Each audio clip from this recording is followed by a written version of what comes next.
Y ahora recibimos a otra garota, una garota oriental, una garota uruguaya. Pone la mañana en camino la doctora, la abogada, la poeta, la escritora, la narradora, la docente, la investigadora, la columnista de la mañana en camino, Marcia Collazo. Buen día, bienvenida, Marcia. Buen día, buen día. Cuántas cosas, ¿eh? Y encima Garota ya es cartón lleno.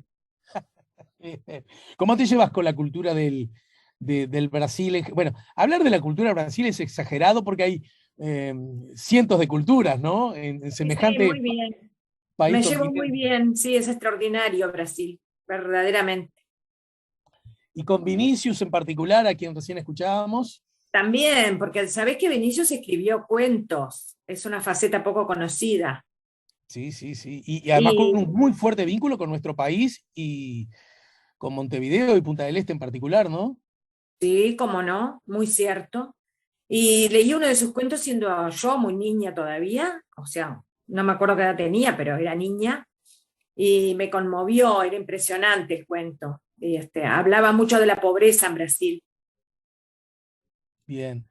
Bueno, mi querida, no vamos a pasear por Ipanema, no vamos a pasear por Río, vamos a pasear por Montevideo de la mano de la historia y de esta invitación explícita que nos haces de conocernos un poquito más, ¿no? Sí, exacto, porque es lindo. Me parece que es muy apropiado además, que más allá de que hay grandes fechas o fechas muy importantes para nuestra historia, la recorrida por los barrios siempre es, yo diría, amable. Y ahora que se nos acerca, bueno, fin de año, más aún, porque el tiempo está más lindo, porque ya la pandemia está cediendo y porque, bueno, los oyentes de repente se motivan para hasta su propio barrio verlo con otros ojos, ¿no? Ujú, ya lo creo. Bueno, y desde ese lugar, por dónde paseamos ahora? Bueno, y vamos a hablar del buceo, que además es mi barrio, eh, y se llama así justamente porque había unos buzos, había muchos buzos, y durante mucho tiempo además, que buceaban, e incluso lo empezaron a hacer ya en el siglo XVIII, buscando tesoros, porque este barrio tiene un puerto natural muy bueno y ahí ocurrieron algunos naufragios. ¿M?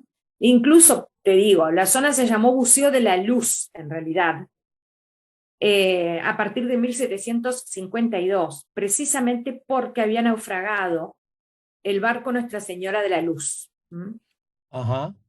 Que había llegado a puerto el 21 de octubre de 1748.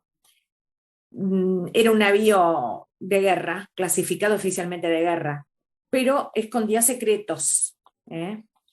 Y uno de los secretos justamente va a ser que se va a cargar en ese barco una cantidad enorme de monedas acuñadas, eh, bueno, muy poco antes en Santiago, y fue embarcada en este navío y se estima que por lo menos unas 12.500 monedas de oro, 12.500 monedas de oro, de 28 gramos cada una, marcharon, ¿no?, a las entrañas del barco. Y el 2 de julio de 1752 tenía que zarpar de Montevideo con esas monedas recién acuñadas y se desató una tormenta terrible. Ajá. Debido a esta tormenta, sí, debido a esta tormenta, el barco con casi toda su carga y con mucha gente a bordo, se habla incluso de 153 personas a bordo, no estaban los oficiales al mando, no habían embarcado, pero sí había, bueno, supuestamente 153 personas. Eh, Debido a la tormenta fue obligada la, la fragata, porque era una fragata, a fondear a unas 3 millas de la boca del puerto, 3 millas de la boca del puerto de Montevideo. O sea, ¿dónde? En el buceo. Y a los ojos de la gente, naufraga, fue terrible. Eh, Ujú. Incluso se perdieron, no se encontraron ni siquiera la mayor parte de los cuerpos, ¿no? Bueno, viste que en nuestras costas, nosotros somos un país, bueno, volcado al mar, y al océano, y nuestras costas han sido siempre escenario de naufragios. Se han escrito varios libros incluso. Bueno, la cosa es que ante los ojos de la gente que no, nada podía hacer, se hunde, pero ese cargamento que te estoy contando de monedas de oro permanecía en secreto. ¿Mm? Hoy diríamos que, bueno, era un dinero destinado a ser lavado, porque de alguna manera ese dinero no había pasado por el registro. Pero se sabía, había rumores de que esa fortuna estaba a bordo de Nuestra Señora de la Luz.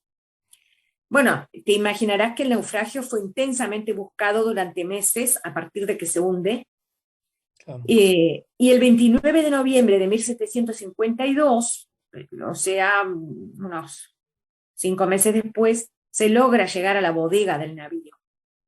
Y ahí se empiezan a rescatar, más o menos durante 3 años, estamos hablando de mediados del siglo XVIII, ¿no?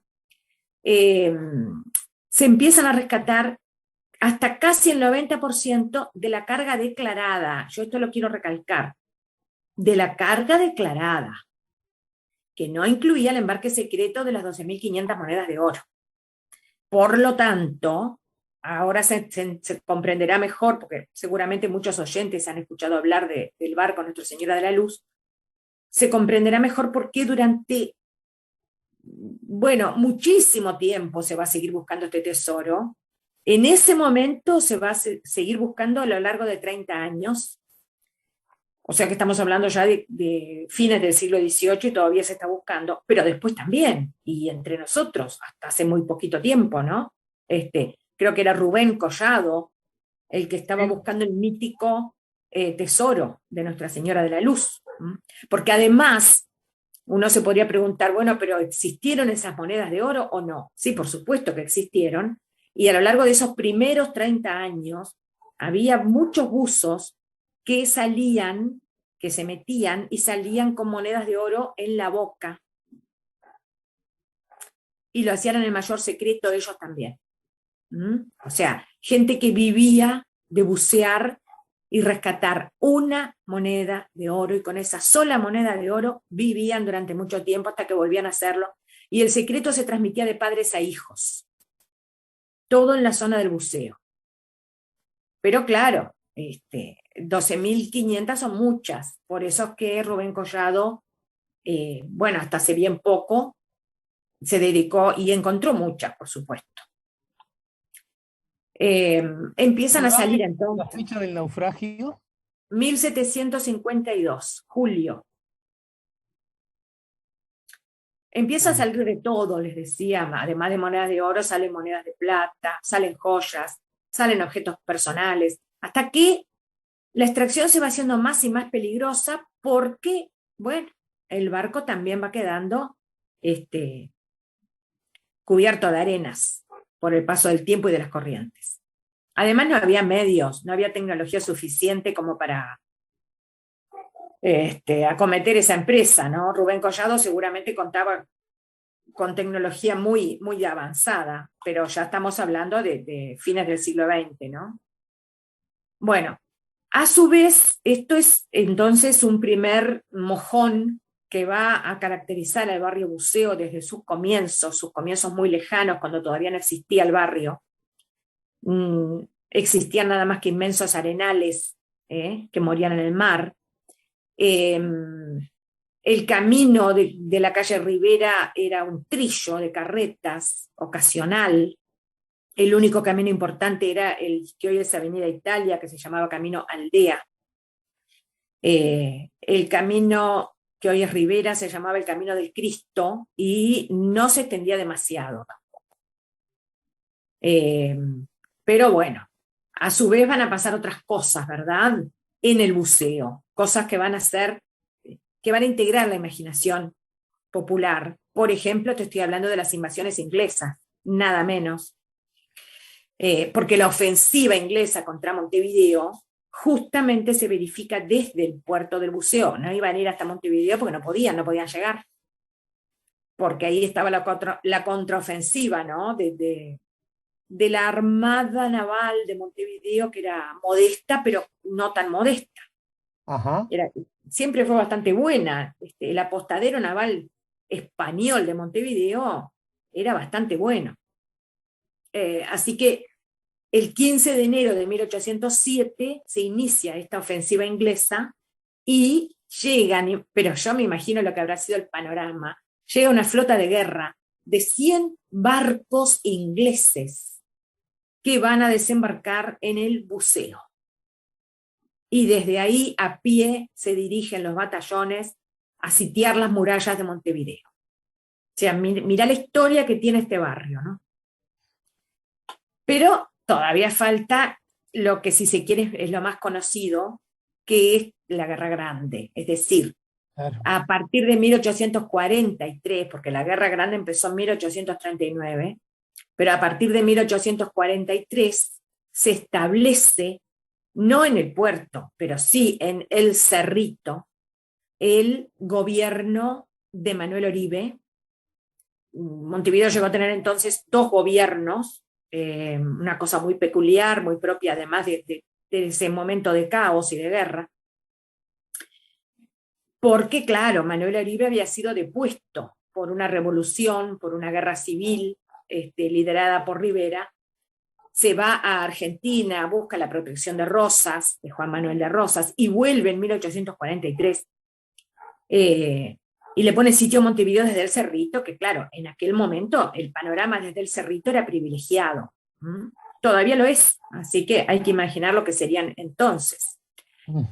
Y allí el cuartel general va a estar en el Cerrito propiamente dicho, pero la villa, que también funda Manuel Oribe, que se llama La Restauración, va a estar ubicada bastante más para el mar, digamos, en lo que hoy es 8 de octubre y propios, ¿no? Del Cerrito unas cuantas cuadras. Claro.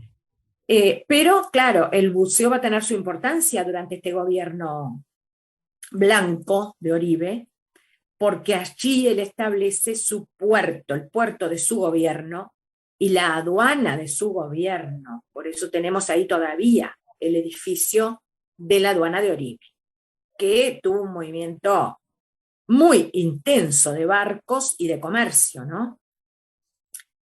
Era un lugar de entrada y salida de productos para el ejército sitiador y también, bueno, para el comercio, como digo, con el exterior. Y bueno, terminada la Guerra Grande, que todos sabemos que termina con la paz del 8 de octubre, por eso se llama así la avenida, Claro. del 8 de octubre de 1851, las oficinas de esa aduana se trasladan al puerto de Montevideo y el lugar fue quedando, primero fue refugio de pescadores y bastante tiempo después se va a instalar allí un museo que hoy se puede visitar. Mientras tanto, hay que preguntarse qué pasaba con el barrio. El barrio seguía sin existir, pero evidentemente el movimiento que le va a dar al lugar el gobierno de Oribe hizo afluir a algunos pobladores, lo que podríamos decir los pioneros. Claro, después murió. Después todo esto murió.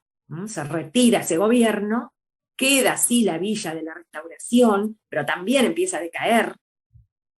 Lo que va quedando en realidad, te diría como vestigios de lo que fue un día, van a ser esas grandes casonas que dan a la avenida 8 de octubre, esas villas, esas casas quintas, pero del buceo no queda prácticamente nada, y por lo tanto nos retrotraemos a la pesca, es decir, va a haber pescadores que van a construir sus ranchos sobre la orilla del mar, que a su vez esos ranchos luego se van a transformar en lugares, ¿cómo te voy a decir? Míticos, en el sentido de una bohemia que no es propiamente de los pescadores, sino de los que acuden al lugar atraídos. Yo diría que era una especie de Cabo Polonio o balizas de los alrededores de Montevideo en su momento. Incluso hay algunos cuentos bastante interesantes yo qué sé, de murgueros, de jugadores de fútbol y de personalidades en general de la cultura popular que eran habitués de esos ranchos del buceo. Claro. Pero todavía me quiero detener en algo más que es muy interesante, porque para quienes conocen, y sobre todo para quienes conocen el terraplén del buceo, esa loma enorme que está cortada bueno, por la calle, ¿no? De la Rambla, ahí desde 1842 se empieza a instalar un cementerio. 1842 dije bien, sí. Pero además un basurero. El cementerio va a estar un poco más alejado, no es el cementerio actual del buceo, ¿eh? Está bastante más alejado, es cruzando la calle Rivera. Ahí Ah, va a estar mira. sí, sí, cruzando la calle Rivera, el antiguo cementerio del buceo que venía a quedar enfrente del que hoy existe. Que hoy hay un complejo de viviendas en este Sí, lugar, no queda sí, nada. sí, sí, sí. Ya de por sí podemos decir que la historia de los cementerios en nuestra ciudad, y seguramente en todas, es una historia móvil, porque literalmente muchos pobladores de las ciudades viven sobre antiguos cementerios. Eso pasó con la Intendencia de Montevideo, que fue construida sobre el primitivo cementerio inglés. Y pasa con los habitantes de la ciudad vieja que viven a los fondos de la iglesia matriz, en donde había un primer cementerio. Claro, claro. ¿No? Es parte de la vida, es parte de la vida. Del mismo Pero, modo que la muerte es sí, parte de la vida, mover a los cementerios es parte de la vida de las ciudades, ¿no? exacto, porque al producirse esa dinámica de la extensión de la ciudad, y entre nosotros fue una extensión además muy rápida, porque de la ciudad vieja ya pasamos hacia 1850 más o menos, terminada la Guerra Grande, ya pasamos a la ciudad nueva, que iba hasta el Cordón, iba más o menos, te diría, desde, bueno, obviamente, ¿no? Desde lo que hoy es la Plaza Independencia hasta el Cordón, y después, tampoco, no mucho tiempo después, se empieza a extender hacia los límites de la ciudad edificada, que estaban justamente trazados en Boulevard Artigas. Justamente se crea la circunvalación de Boulevard Artigas para fijar los límites de la ciudad, que se llama ciudad novísima. Ya a esa altura se le llama ciudad novísima. Eh, Ahora que me quedó pendiente entonces preguntarte, ¿y el cementerio del buceo, tal como le conocemos ahora, está allí desde cuándo? bueno, en realidad el cementerio ese se hizo justamente para dar sepultura a la gente fuera de Montevideo, porque ya se había extendido muchísimo. Y en realidad yo no tengo en este momento en la memoria la fecha exacta en que se crea, pero hacia 1870 creo que ya existía ese primer cementerio, el más antiguo. Y como digo, era una zona totalmente despoblada. Claro. Hay que imaginar campos y más campos, incluso donde hoy está el cementerio actual, también hay que imaginar campos y más campos y dunas y más dunas. Ese era el panorama. Zona de ocasionales chacras, zona de saladeros, zona de molinos, como el famoso molino de Pérez, que lo vamos a encontrar un poco más adelante, y zona de pescadores. No era nada el buceo del punto de vista de lo que hoy es un barrio. Pero Mira, sí estoy también, leyendo que fue fundado en 1872, ahí donde le bueno, conocí. pegué en el palo entonces. No, no, quería felicitarte porque lo tuyo fue un razonamiento en base a insumo informativo y estuviste muy cerca, sí, exacto. Es que justamente es bastante deducible por lo que te decía antes, porque hacia 1870 ya se traza la circunvalación de Boulevard Artigas y ya se delimita la ciudad novísima y por lo tanto había que extender hacia afuera los cementerios. Pero quiero también recordar otro tema no menor, que es el de los basureros o los basurales, donde se acumulaban los desechos de la ciudad. Y justamente se va a elegir el buceo para hacer allí un enorme basurero, Ujú. que durante años funcionó. Se dice que debajo de ese enorme terraplén que yo te contaba, de césped, existen capas y más capas de antiguas basuras que se llevaban desde Montevideo en los carros conducidos por caballos. Incluso Daniel Muñoz, el periodista Daniel Muñoz, que fue creo que fundó el diario La Razón, pero sin duda fue columnista del diario La Razón. Tenía un apodo para escribir que era Sansón Carrasco, y escribió muchísimos artículos de lo más interesantes, y uno de ellos habla justamente de ese basural del buceo, que él cuenta que él lo fue a ver al basural.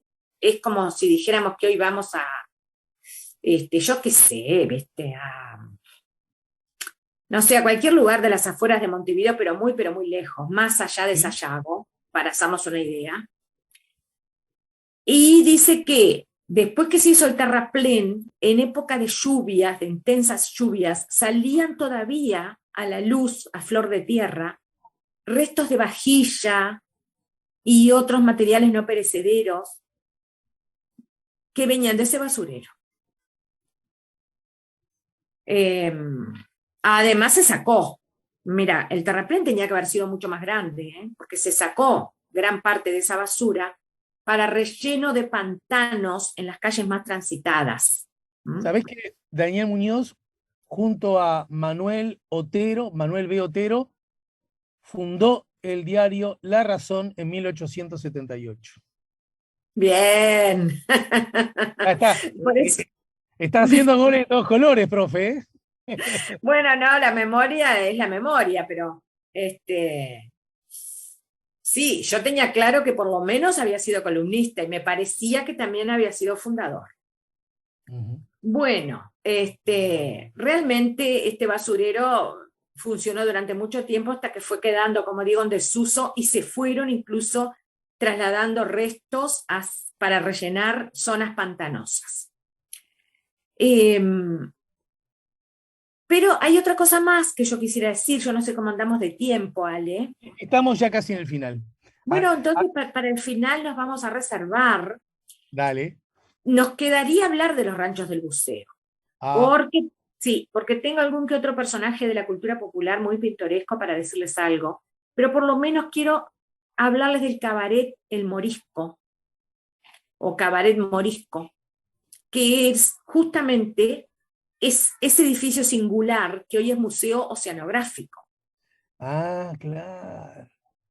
Claro, que fue construido especialmente para que su destino fuera el de cabaret, ¿sí? Así que si lo miramos, vemos que realmente esa torrecilla que tiene asemeja un minarete oriental, porque justamente la idea era hacer allí un cabaret con un ambiente de misterio, eh, que aparece, no me acuerdo bien tampoco, pero creo que en las primeras décadas del 900, pónganle que por 1920 tal vez ya estaba instalado el morisco, y tenía el encanto de lo prohibido, porque al decir de algunos cronistas, allí corrían, tenían cancha libre, los más sofisticados vicios, los más sofisticados vicios. Por ejemplo, alguna que otra personalidad pública que acudía al morisco disfrazado de mujer. Opa, opa, opa. ¿Sí, cómo no? Sí, sí, sí, sí. ¿Cómo no? Eso lo vemos la semana que viene, entonces. Lo vemos, seguimos un poco más con el cabaret del morisco y con los ranchos. Bueno, mira, te leo algunos mensajes. Por ejemplo, dice Andrea Natalia, qué placer escuchar a Marcia. Te teletransporta al tiempo pasado con su relato. Y Gracias. Walter E. Carena, dice, buen día, galera. Un abrazo gigante a la honorable Marcia desde Bahía. Gracias, otro abrazo. Bueno, los mensajes llegan a través en este caso, nuestro canal YouTube, La Mañana en Camino. Marcia, querida, te dejamos un beso grande y te invitamos a que nos reencontremos la semana próxima, ¿sí? Y ya nos vas a Sí, decir cómo no. qué político connotado era ese que iba al cabaret disfrazado de mujer, una especie de Hasta, intrusos de la historia. totalmente, totalmente. Bueno, muy bien, un abrazo grande. Saludos a Chao, la chao. audiencia.